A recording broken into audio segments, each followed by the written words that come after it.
Before we get into the weights, let's do a little tap out. You can use the orange balls if you want, but it's sometimes also nice to just use your hands. You can see the difference between using the orange balls and hands to tap. So you're going to take your left hand. If you're using your hand, just make a light fist and tap around your right shoulder. And as you tap, you're just really letting your hand do the work, right? So just kind of bouncing on your skin and you're breathing. You can tap up to the neck and down the arm, down to your hand and wrist.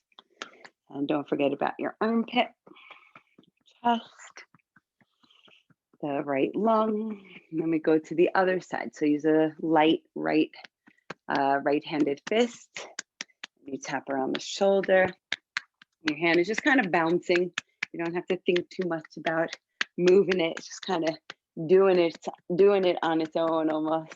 Tap the neck. Tap both sides of your arms all the way down to your wrist. Hands, underarm around your chest, lung. Okay, and then you can take both of your hands, fingertips, and you're going to tap your lungs and sternum and rib cage here. This could be a really nice time to take a breath in and out. And then you're going to tap around the belly. You can go back to light fists, so just a light tap on your belly. And then around your hip joints, sides of your pelvis, and tush. And you're going to tap down your legs, tap, tap, tap. Tap the backs of your legs. With your knees, kind of weird to like bang your knees. You can cup your knees and even just do like a little massage around your knees. Great way to wake up the area, reconnect body to brain with this kind of proprioceptive work, tapping around the lower legs or as far down as you want to go. And then you come back up and you're going to tap your low back. And here again, you can take another big breath or maybe even make a sound or a sigh. Okay, and then you're going to tap your skull, all around your skull, back, sides, top and front, your forehead, temples, eye sockets, jaw. Okay, shake out your hands, arms by your sides. Take a breath in. Take a breath out. Notice all those tingles. So lovely. Let's grab our light weights. Now, if you're deciding you want to go to a slightly heavier weight, you found something in your house that you can make your weights a little heavier with, and great. Or we can definitely keep using our light weights for our circuit here. One thing that I'm going to offer for the circuit is to take it up a notch with the reps. So we did 10 marches and 5 of each of the other exercises, I believe. Let's do 12 marches and 7 of the exercises. Okay, 7 reps of each exercise. So bend your elbows, weights right in front of your shoulders. We're going to go into either a toe tap or a knee lift. Okay, and you can decide what's right for you. So we start with 1, 2, 3. Doesn't have to be as high as my knee lift, right? You can go a little lower. 5, it could be like that. 6, 7, 8, 9, 10, 11, 12. Pause, 2 feet on the ground. We're going to go into our arm presses. So reaching our arms up with the weight, soft knees here, nice and slow. Push up 1, slow, release back 2. Try not to extend your spine and neck too much. So if you start to like lean back a lot, just reel it in a little bit. Let this be solely an arm and shoulder exercise. I think that's 4. 5, 6, and 7. Okay, and pause, bring your arms down. We go into our knee bends, right? So these are slight knee bends, more hinging, meaning our upper body leans forward a good amount. We're trying not to round or extend the spine here.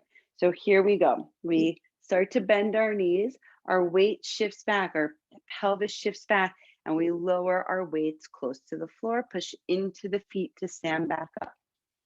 Just like you're lowering down a bag of groceries, or rather 2 bags of groceries. You can also hold the weights a little bit in front of you, like you're lowering down a box or something like that. That's 3, 4, 5. Right. If you feel like you can do another 2 or 3, go for it. 6, 7. Maybe one more. Why not? And pause. Pause. Okay. When you feel complete with that. The last part of our circuit is rowing, and we're going to do all this one more time. So we're going to start with rows with our body upright. So arms forward, straight arms to start. And then you're going to flip the weight and pull straight back. The slower you do it, the harder it is. Okay. Slow release and pull back. Shoulder blades come together and push forward. That's 2, 3. So you may kind of get a sense like if you added 1 more pound to each of your weights, right, or 2 more pounds, how much more challenging this could be. So maybe by the second or third week, we can all find something in our house to, yeah, to make our weights a little heavier. Okay, 2 more.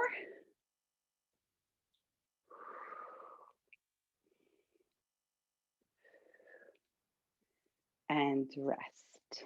Pause. Take a moment, take a breath. If there's some kind of release that would feel good, go for it. Oh, yes. Okay, we're going to do that whole thing again. And so, um, same thing 12, 7, 7, 7. If you want to increase or decrease that, up to you. Okay, let's start with our marches. Bend your elbows, weights in front of your shoulders, find a focal point and begin. So you go into your march, 1, 2, 3, 4, 5, nice and slow. 6, so good. 7, 8, 9, 10. If you have another 1 or 2 more in you, go for it. 11, 12. You can keep your arms there. We go right into our press up. So push up, slowly pull back down. Push up, slowly pull back down. It may be helpful to find a little like softness in your knees. Every time you push up, you can straighten your legs, right? So it's not like a big knee bend or a squat, but it really gives you some power for your arms. That was about 4, I think. 5, 6, and 1 more. 7. Okay, and arms down by your sides. We're going to go into lowering the weights close to the floor. So you can have the weights by your sides, you can have the weights in front of you, up to you. Okay, and here we go. We'll try to do 7. Okay, so bend the knees, big hip hinge, spine stays neutral, push into the feet to stand up. And keep going.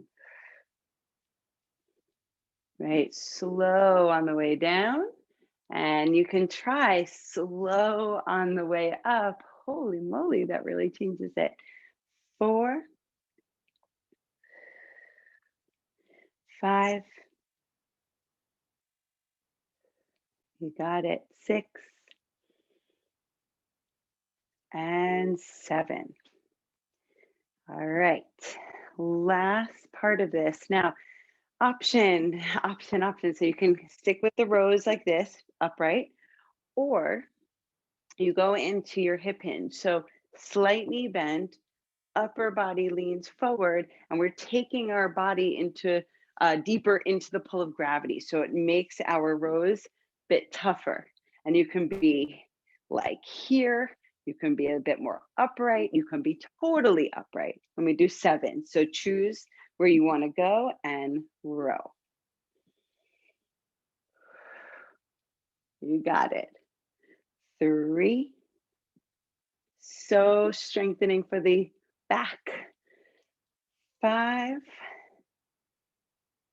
6, and 7. Stand up, pause, maybe just close your eyes, feel your heartbeat, take a breath in and out. And there may be something your body really wants to do to release that good work. Okay. I want to do one more thing standing, and it just involves one weight. So you can put one weight